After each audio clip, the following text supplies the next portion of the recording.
Bismillahirrahmanirrahim. Assalamualaikum warahmatullahi wabarakatuh.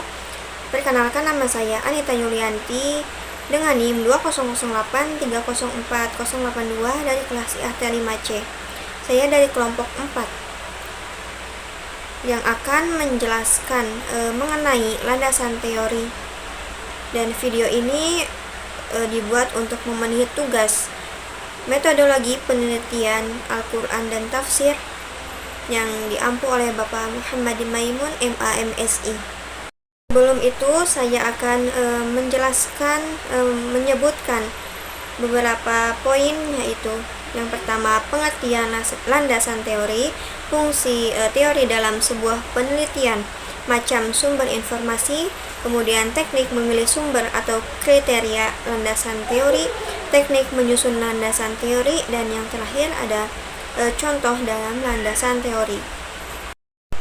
Selanjutnya saya akan menjelaskan mengenai pengertian landasan teori. Landasan teori adalah salah satu bagian yang ada di dalam suatu penelitian yang berisi tentang teori-teori dan juga hasil penelitian yang berasal dari studi kepustakaan.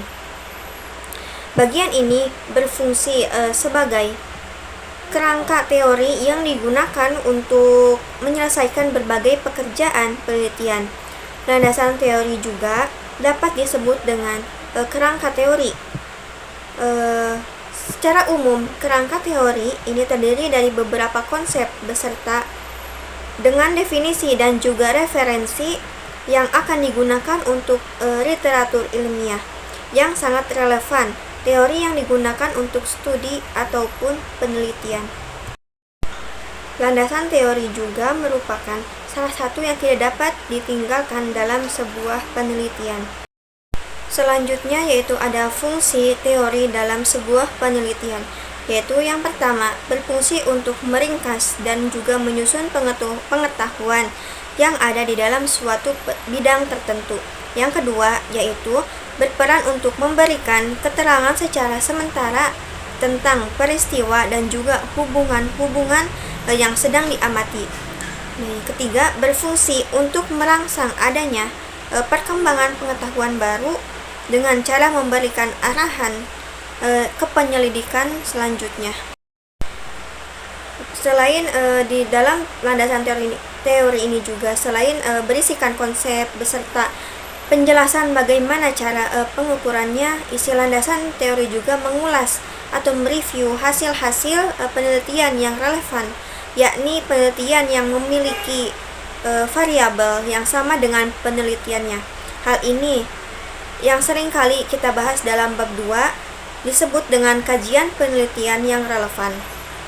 Yaitu berkaitan dengan hal ini, sangat disayangkan bahwa selama ini dalam mereview teori dan temuan hasil penelitian tersebut, peneliti perlu melakukan analisis dan sintesis sedemikian rupa tanpa menutupi hasil penelitian terdahulu yang dapat melemahkan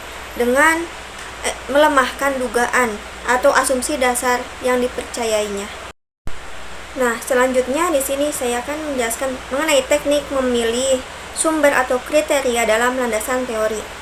Yaitu ada beberapa ya, ada 7. Yang pertama yaitu ketepatan, yaitu sumber dipilih sesuai dengan derajat kesesuaian antara masalah dan sumber pendukungnya. Yang kedua yaitu kejelasan, penulis memahami masalah atau variabel penelitian. Kejelasan sebagai sifat variabel yang berhubungan tersebut perlu dikupas secara mendalam. Yang ketiga yaitu empiris atau alamiah, dengan temuan aktual, temuan lapangan. Yang selanjutnya kemutahiran. Kemutahiran ini terkait dengan pengutipan dari sumber-sumber yang terbaru atau up to date. Yang selanjutnya yaitu ada relevansi, terkait dengan kutipan yang berhubungan dengan variabel dan hipotesis yang sedang terjadi yang menjadi perhatian peneliti. Selanjutnya yaitu organization, yang berkaitan dengan keberadaan kajian pustaka atau literatur itu disusun secara baik yang mencakup pendahuluan bagian atau ringkasan. Penataan atau penyusunan tata tulis dilakukan secara sistematis. Yang selanjutnya, yang terakhir, yaitu harus meyakinkan. Berkaitan dengan apakah kajian pustaka itu membantu peneliti atau penulis memahami benar masalahnya sehingga mampu meyakinkan semua orang atau orang lain. Selanjutnya yaitu saya akan menjelaskan mengenai macam sumber informasi dalam landasan teori. Yang pertama, jurnal penelitian, yaitu media yang tersedia cukup banyak informasi mengenai hasil-hasil penelitian adalah jurnal penelitian. Peneliti dapat mencari dan memilih jurnal yang relevan untuk penelitiannya. Yang kedua yaitu ada abstrak dan laporan hasil penelitian, yaitu pada akhir kegiatan penelitian, setiap peneliti selalu menyusun hasil penelitian dalam bentuk laporan. Di dalam laporan tersebut juga terdapat abstrak penelitian. Yang ketiga yaitu ada narasumber. Narasumber yang dimaksud di sini adalah pihak-pihak pakar penelitian maupun pakar pada suatu bidang tertentu. Melalui pengalamannya yang sudah lama dilakukan, maka para pakar ini dapat digunakan sebagai sumber informasi. Dan yang keempat yaitu ada buku. Sampai saat ini buku masih merupakan media yang penting, yang paling dominan dipakai oleh para peneliti untuk mencari teori-teori, informasi mengenai suatu kejadian. Seringkali merupakan fakta-fakta yang mendukung pada pentingnya penelitiannya. Yang selanjutnya yaitu ada surat kabar. Ada kalanya informasi dari suatu surat kabar dibutuhkan oleh peneliti. Fungsi surat kabar sendiri yang memberitakan mengenai suatu kejadian memungkinkan para peneliti yaitu dapat memanfaatkan berita-berita tersebut. Yang selanjutnya ada artikel di internet. Tersedianya beragam informasi terutama hasil-hasil penelitian di internet seperti media elektronik, handphone yang sangatlah mendukung kelengkapan teori yang dibutuhkan oleh para peneliti. Dan para peneliti dengan mudah mengutip informasi yang dibutuhkannya dengan menggunakan kata-kata kunci atau variabel yang dibutuhkan. Sebaiknya peneliti cukup jeli untuk mencari teori atau hasil penelitian yang tersedia dari internet. Selanjutnya ada teknik menyusun landasan teori, yaitu ada 9. Yang pertama yaitu memuat uraian sistematis tentang hasil-hasil penelitian terdahulu dan berhubungan dengan penelitian yang akan dilakukan. Yang kedua yaitu fakta yang dikemukakan harus diambil dari sumber aslinya. Yang ketiga yaitu semua sumber yang dipakai itu harus dengan mencantumkan nama penulis dan tahun terbitnya. Yang keempat yaitu landasan teori dapat berbentuk uraian kualitatif model matematis atau persamaan yang langsung berkaitan dengan bidang ilmu yang ditelitinya. Yang kelima yaitu membatasi masalah penelitian. Yang keenam, menemukan arah baru penemuan. Yang ketujuh, menghindari pendekatan yang kurang berhasil. Yang kedelapan, memperoleh pemahaman metodologis. Dan yang terakhir yaitu mencari dukungan dari teori utama. Dan yang terakhir saya akan sedikit menjelaskan mengenai contoh landasan teori yang berjudul yaitu saya mengambil metode tafsir tematik. Yang pertama yaitu pengertian tafsir tematik. Tafsir maudhu'i tematik ialah mengumpulkan ayat-ayat Al-Quran yang mempunyai tujuan yang satu, yang bersama-sama membahas judul atau topik sektor tertentu dan menertibkannya sedapat mungkin sesuai dengan masa turunnya, selaras dengan sebab-sebab turunnya, kemudian memperhatikan ayat-ayat dengan penjelasan-penjelasan, keterangan-keterangan, dan hubungan-hubungannya dengan ayat-ayat lainnya.